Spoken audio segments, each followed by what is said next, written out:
Now, Dr. Zakir, on to the second category of people. We're talking about exemptions.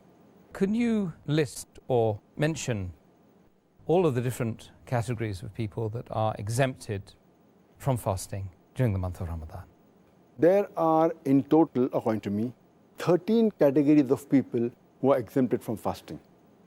The first is if the person is an unbeliever, if he is a non-Muslim.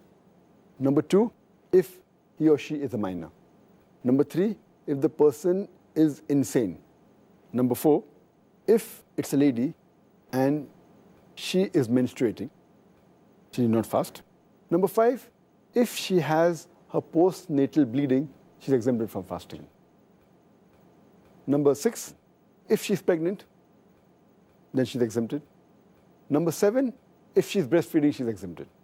Number eight, if the person is ill or is sick, he or she is exempted. Number nine, if the person is disabled.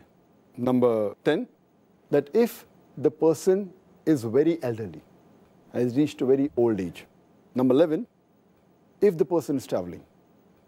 Number 12, if the person is taking part in jihad or a fight in the cause of Allah subhanahu wa ta'ala.